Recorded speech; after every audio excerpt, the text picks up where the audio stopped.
everyone, my name is Shauna in case you don't know, and welcome back to another video. In today's video I'm going to be doing my July reading wrap up, but before I get into my reading wrap up there is something that I need to talk about. I've been crying a lot today about this. Come on brain, let me talk without crying. One of my dogs is not doing too great. She's a kidney infection, she's on antibiotics, we don't know if they're gonna work. Gosh, I told myself I wouldn't cry while doing this, but like, I need to talk about this for two reasons. First of all, if I randomly stop uploading videos for a little bit, like, it's probably not that good of a sign. The antibiotics might work, she could be fine, or they could not work, and she won't be fine. And I don't handle death well, especially death of pets, so like, I may step back from the channel while I process this. I've had her since I was 10. Her name's Tula. She is perfection. But like, I'm hoping everything will go fine, and everything could go fine, and I could potentially like continue uploading and be happy and be fine, and she could be here like several more years, but like, we don't know that at this point in time.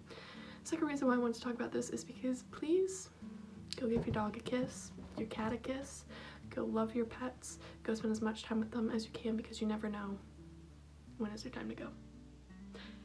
And I don't even know if my dog's gonna be okay or not. So mentally not doing the best right now. I'm gonna try to keep uploading, but like, there is a chance that I will just like disappear for a few months. But yeah, today I'm here to talk about something happier. Let me just wipe these off. So to cope with like life, I read a lot. You know, it's what I do. So I read a particularly large amount, at least for me, this month. Now granted, one of these did make me cry, so it's not all positivity when I'm reading. But yeah, I read a lot and I have a lot of thoughts. I'm trying to get my laptop to load right now because I always pull up my ratings as I'm talking so I can make sure I get my ratings correct. So the first book that I read this month was Attack on Titan Volume 30. Volume 30 was a pretty enjoyable volume, but like, it wasn't one of my favorites. I gave it 3 stars. My issue with Volume 30 is that it's really trippy and confusing, and I can't give you any more information on why it's trippy and confusing because it is massive spoilers. This cover right here particularly highlights a major reason why this volume was so confusing, but like, you won't understand that unless you've read this series or watched the anime. Attack on Titan, in case you don't know, is about these giant human-eating titans, and that is what the series starts as, but the plot has obviously progressed much further. It's not really just about these man-eating titans anymore. So yeah, this one was enjoyable, but not my favorite one in the series. Next up, I read Comics Will Break Your Heart. This is by Faith Erin Hicks. So Comics Will Break Your Heart was not my favorite. So Faith Erin Hicks is going to Emerald City Comic Con, and I loved her book Pumpkinheads that she wrote with Rainbow Rowell, and that's a graphic novel. So I thought, oh, I'm gonna go to the bookstore, I'm gonna go get some more books by her, read some more of her stuff, and I don't know if maybe it was just like Pumpkinheads is the only one of hers that I liked. Like, I don't know if I'm gonna like other ones of hers. So Comics Will Break Your Heart is sort of a Romeo and Juliet retelling, but less like sadness, I guess. So it's about these two families, and these two families got into like a legal battle over the rights to this comic book series, and the grandkids of the two creators of this comic book series, the reason why there's this whole like legal battle, end up falling in love. So their romance is forbidden. It takes place in a small Canadian town, but I just was so bored throughout this whole thing. I didn't really like any of the characters. There's also one thing that's slightly problematic about this book, but it's not kid-friendly to say that. Like, why it's slightly problematic? Anyways, it's in my review if you want to check my review out. But I didn't like this one at all, and I thought that this book was really forgettable, honestly. Like, I feel like I'm gonna forget the entire plot within the next like 2 months. So I didn't really enjoy this one. I gave it 1 star. Next up, I read Attack on Titan Volume 31. I gave this 4 stars. It's so hard to give you my thoughts on this series without like drastically spoiling everything. The major things that I liked about this volume was that there was 2 characters in particular who I hated throughout the rest of the series, and they really became more likable to me in this volume, specifically Armin and Gabby. And then it also feels like most of the loose ends from previous arcs have been like taken care of. So there was like a lot of questions that I've had starting back from like volume 8. There was stuff from like volume 8 and volume 9 that was never resolved, but it's finally resolved in this one. So it was really enjoyable. 4 stars, as I said. Next up, I read Unbreakable by Cami Garcia. Cami Garcia is another author who's going to be at Emerald City Comic Con. I really enjoy Cami Garcia's books. I mean, there are very few of her books that I didn't enjoy. Okay, I enjoyed most of them, and I've read a ton of books by her. This one was a 4-star read for me, so it was really enjoyable, but it did have its flaws, If you like the CW Supernatural, or if you like the CW's version of Nancy Drew, then you'll like this book. It has some cheesy stuff in it, but it's very much like CW level writing and CW level like amount of action and romance. So it's a really enjoyable book. It has a really awesome found family. I absolutely loved every single one of the main characters in this story, and I really hope that the third one in this series comes out at some point, because there are 2 books out so far right now. The second book is out of print, which makes me think that we aren't going to get the third book, and then it says that there's a third book on Goodreads. The second book left off on a cliffhanger, and there's no news about when the third book will come out or if it'll ever come out. But yeah, I really enjoyed this one, and I thought this was a solid start to the series. Next up, I read Attack on Titan Volume 32.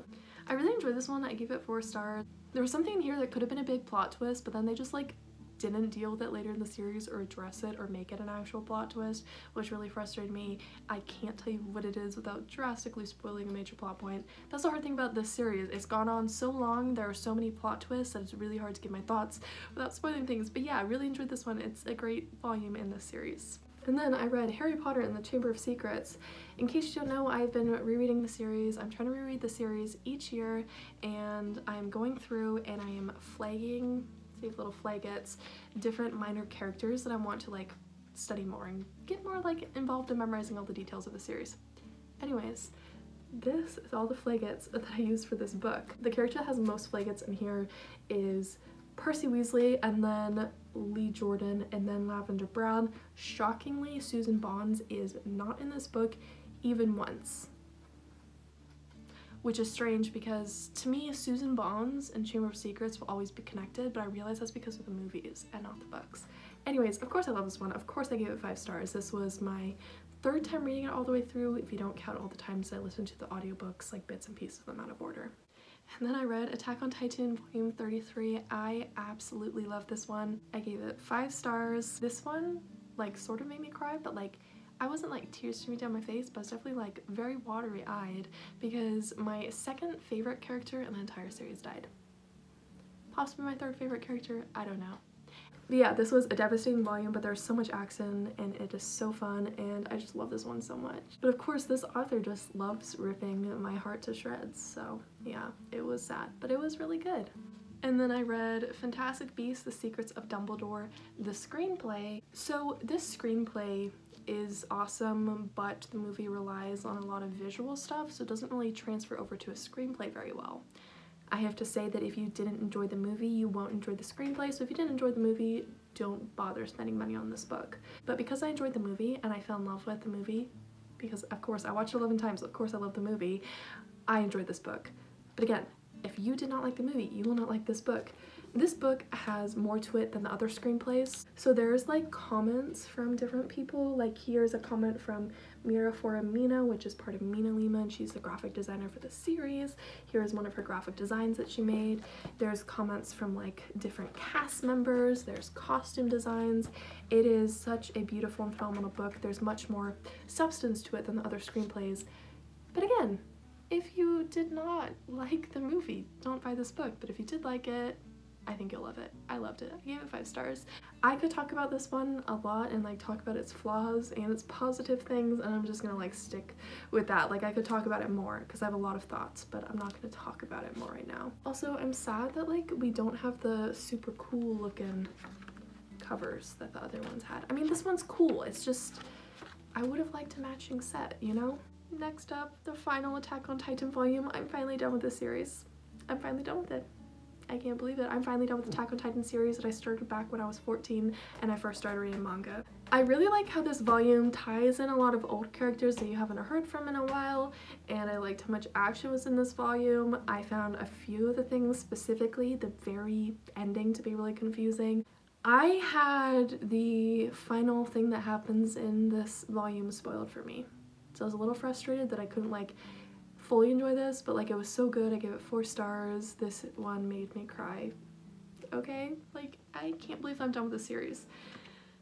Anyways, yeah, it's a phenomenal series. Everyone should read it, but keep in mind that there is some volumes that are weaker than others, so just like push through the weaker volumes, okay? Keep going with the series because most of them are amazing. There's a few ones that are like, it's a little slow, but like most of them are amazing, so just push through, read them all. I think you'll enjoy it. If you're more into anime as opposed to manga though, you can skip the manga and read the anime because the anime is pretty faithful to the manga. Like, I remember that I tried to read the manga right after I watched the first like 2 seasons of the anime, and it was basically word for word what was in the manga.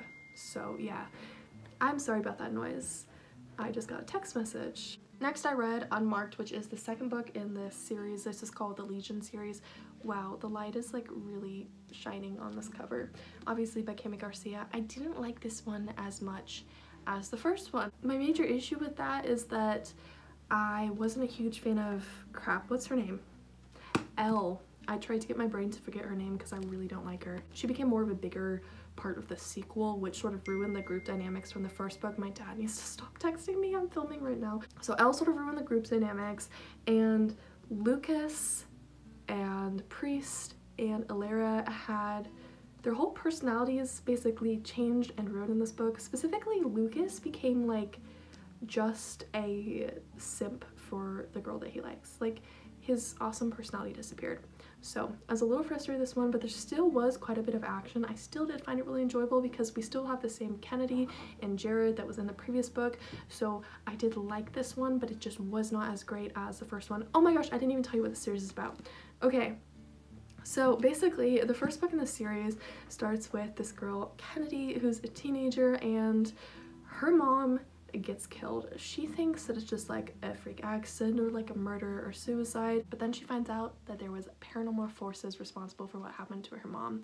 So she gets pulled into this really intense paranormal world by these people who come into her life and say, hey, you're part of this legion and we need to go fight this demon and go kill him. So she's pulled into this wild adventure with all these people that she knows nothing about. It's a really interesting story. As I said though, first book is much better than the second book, but it's still pretty enjoyable. And then I read Agretzko Meet Her World. This is technically like the 4th or 5th book in a series, but you can read it without having read the other ones. So this is a collection of 3 different stories. They sort of are like Agretzko episodes, but in graphic novel format. They are by different authors. I gave the first book, The Lonely Committee by Molly Muldoon, 5 stars. The second book, Girls' Day by Annie Griggs, I gave 5 stars, and the third story in here is Heel Turn, and that is by Danielle Radford, and I gave that one 4 stars because that one was enjoyable, but like it lacked a little bit of depth to it. I love Agretzko so much because it's about these like cute animals who are just going through everyday normal human problems, but there's like humor thrown in there, so it can get really deep at times, but it's also just like funny and light, and I just love Agretzko so much. And this is the first Agretzko graphic novel that I've read, but I'm definitely going to be reading the other ones soon. And then I read Allies of the Night, which is the 8th book in the Circuit du Freak series. This was by Darren Shan. I listened to this on audiobook. I gave it 5 stars.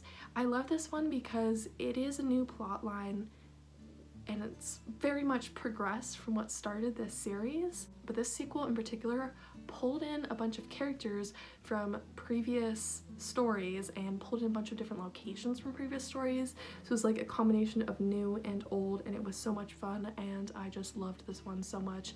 It's easily my favorite one in the series so far. Circuit du Freak, in case you don't know, is a vampire series that is middle grade, but there is some like horror and gory elements to it. I cannot give you any more information about the plotline because the plot has advanced so much. Like technically it starts off with a freak circus, but like it's very much not about a freak circus anymore. And the final book that I read this month was Lumberjanes Volume 1, Beware the Kitten Holy. So Lumberjanes is one of the most popular graphic novel series that I have seen online in a while, and it is written by N.D. Stevenson, Grace Ellis, Shannon Waters, it is illustrated by Brooklyn Allen, the colorist is Marta Lejo, and the letterer is Aubrey Ice?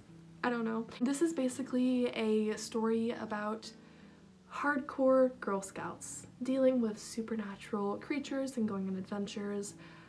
But as cool as that sounds, this book was a huge miss for me. The only thing that I actually liked about this book was the lesbian couple. Everything else about this book just really fell flat for me. It felt too random, it felt too childish, which is marketed as middle grade. So granted, it's supposed to feel somewhat childish, but I mean, this feels like something that I would have been reading in like the 2nd grade. Not in like middle school, like 2nd grade. So it felt like it was possibly marketed wrong. I don't know. I just didn't like this one at all, so I gave it 2 stars. Those were all of the books that I read this month. I hope next month I can come to you with my reading wrap up and I can tell you something positive about how my dog's doing, but like, I just don't know if she's gonna be okay.